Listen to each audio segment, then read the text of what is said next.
home-based business pursuant to the Board of Adjustment's approval of a special exception at the last meeting. That is consistent with our zoning code, and that is available on a case-by-case basis. The nature of the home-based business is a professional inspections and consulting business. I believe it's related to the oil and gas industry.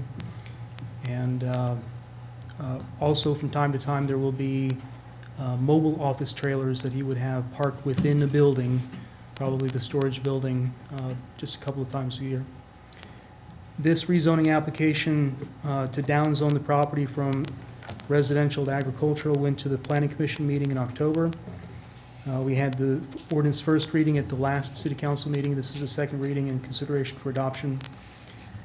The AG zoning that they're asking for is consistent with our comprehensive plan and the surrounding zoning and land use patterns. The applicant has also been counseled that of the relative difficulty of getting residential zoning in the first place. But with that information, he still would like to proceed. Planning Commission and staff concur in recommending your approval, and I'd be happy to answer any questions you might have.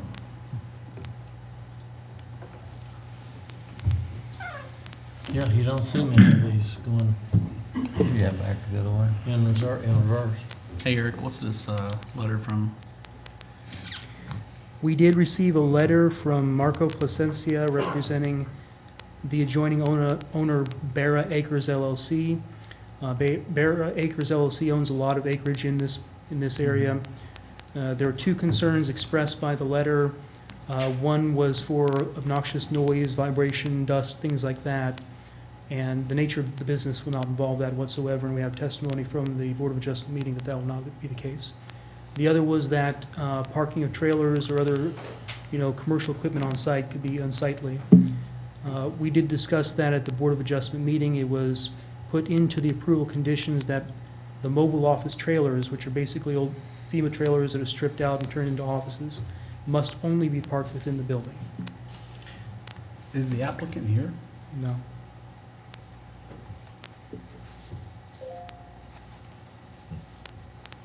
So there's going to be some type of, is there going to be trailers out there then that he's going to refurbish into offices, or is this just a home-based office? He already has, I think, a couple of them. He's already refurbished them. They're out in the field most of the time. They're somewhere else, in the world.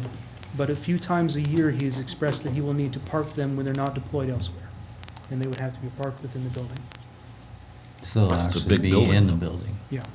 So it's a huge building. Yeah. Well, the building that he will build. Right. But yeah, it's gonna have to be to put a trailer in it and have it out of sight. So is that part of it, that he can't have them sitting around outside? Because what we don't want is a bunch of trailers sitting around outside. That's correct. Right next to a That- bunch of residential. That is part of the approval that the Board of Adjustment gave. Basically says, approval is subject to substantial compliance with the narrative that he expressed in his application, and vehicle and equipment storage as outlined in the application shall be restricted to enclosed accessory buildings and/or enclosed attached garages.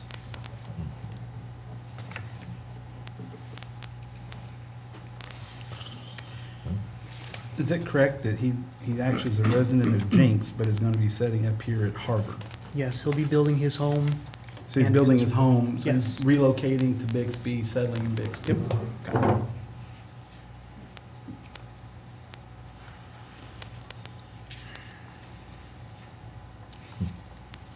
Seeing that it's 80 acres, I don't have a problem with it. Yeah. I mean, if it was Yeah. 2.5 or 5 acres, it might be a little bit different, but 80 acres is a lot of land.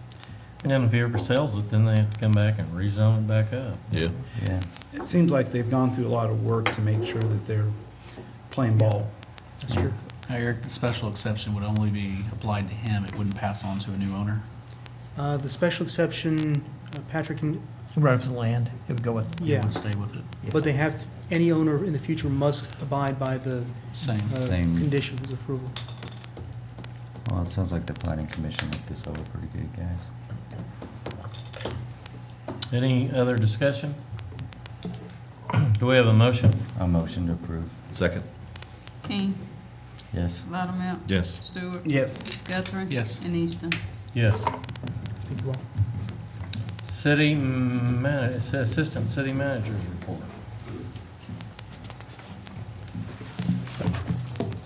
Yes, Mayor and Council, I did have 3 items to report this evening.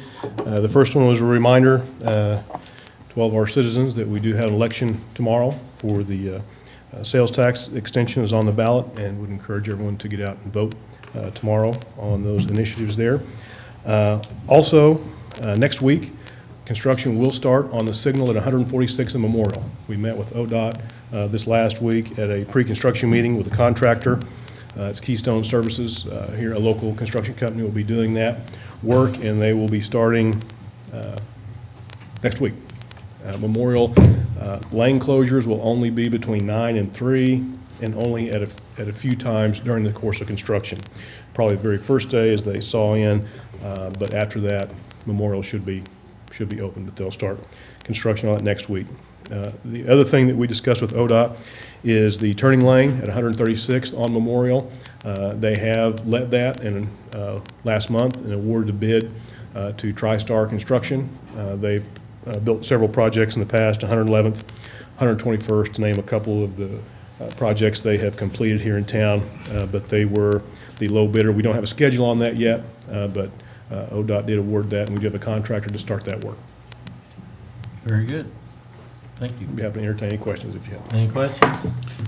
Mr. Cottle, I do really quick. I believe it's gonna be on page 103, and I don't know if we even, there's an expense, for $10,000, 10-40724, Crawford and Associates.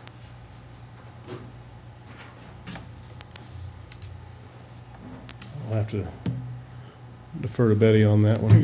You want it, Crawford and Associates? Here, I can switch you.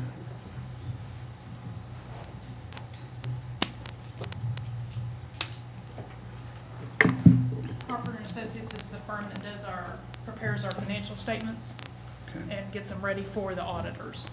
Okay. So that was part of their fee That that was we it. paid. Okay. And how much is it normally, roughly? In total, Mm-hmm. 30,000 or Yeah, that something sounds like about that, I right, 30. believe. So, okay, so this is just the first installment? Yes, Okay. yes, So I'll be prepared to see a couple more then. yeah, Perfect. Thank you. thanks. Thank you, Mr. Cottle. New business, seeing none, we adjourn this Bixby City Council meeting at 6:13 PM. Open Bixby Public Works Authority meeting at 6:13 PM. Yvonne, let's let the record show all members are present. Brings us to the consent agenda. We have any discussion, questions on the consent agenda? I do. Yeah. Pull item C, Do you want to pull it or just talk about it? just talk about it. Okay. 75,000 for the AMR meters. B, is that gonna be what we discussed in our work session, that where are those gonna be going first? Yes, sir. This is for the pilot project up at the Leonard area, the outlying areas of the community. It will be about 400 meters to get us started. Okay. So it's that, so the meters, and then the one below, it's the software for the Yes. meters. Okay. Well, they, Actually, I'm sorry, the one below is software and the handheld. And the The handheld, sorry. handhelds, yeah. are they gonna, so if someone doesn't want the meter, do they still have to take it? Eventually, we are going towards converting or transitioning into AMR. Having the meters would be a great thing. Right. Because more accurate, better billing history, et cetera, Right. but And I agree, it was the concept of, I guess it was the concept, because when I talked to some citizens, I was explaining this is a good thing, we're gonna have more accurate readings, it's gonna be more timely, it's gonna be easier for everybody, but there was this, there was a concern that they didn't want something being forced on them. So, I just wanted to throw that out there to you, that, we're opposition. Okay. Just so you know, I mean, you know, I mean. I So thought- what's new? Yeah, well, I thought it was a good Well, idea. what you do is if that occurs, you do Pilot what the program, utilities do. but- You charge them Yeah. to have it read, and they have to Yeah. pay a fee to have their meter read. Yeah, So that's because- that's what the electric utilities do, is like, if you want to keep your old meter, it's gonna cost you $50 to $100 a month to keep that old meter. We are trying to streamline the process and address many of the issues and concerns that have been brought up to us by our residents. So it's kind Has of, anyone talked to you about know, this in this way? Has anyone said, hey, I may not want this? No, happening? they have Okay. not. Actually, what I've heard is people might actually want to buy their meters, those, ahead of time, because right now we just have this limited budget. But at some point, we will bring to you the idea of having new subdivisions put in AMR compatible meters, and we're gonna have to have a fee attached to that for the building permits. And then, I think that will be for new subdivisions. Anybody who doesn't wanna wait through the process, because this is gonna be a multi-year process, can go ahead and maybe pay that fee and have their meter change out at this time. But you will get some people, I mean, like I said, I've been through these types of things before with a couple of electric utilities. Yeah. You'll get people who don't want to change, and what they do is they put a fee on it. They figure out what it's gonna cost to make a guy go out there and read that, and they say, okay, fine, you wanna have the old meter, it's gonna cost you $100 a month. And maybe if I can take those citizens with concerns and kind of connect them with. That you, would see be if we great. Kind of alleviate some of Yeah. that. That would be concern. great. I can explain to them what we're trying to do and what the meter looks like, and what are the advantages of having this AMR. I think Yeah, a lot please of do the that. concern is the radiation or radio waves. Yeah. But, I mean, your phone next to your head all day like this is gonna Yes. cause a lot more of that than a meter that sits under the ground out in your front yard. Mm-hmm. So, think about that when you're talking on your phone every day. The fact you'd have to put an antenna on some of those meters just to be able to read them, but I guarantee you probably put your phone inside that hole and it would probably still ring. Any other questions? Thank you, B. Thank you. Do we have a motion? Move to approve the consent agenda. Second, Bottomilk, Yes. Guthrie, yes. Stewart, Yes. King, Yes. and Easton. Yes. New business, seeing none, we adjourn this BPWA meeting at 6:17 PM.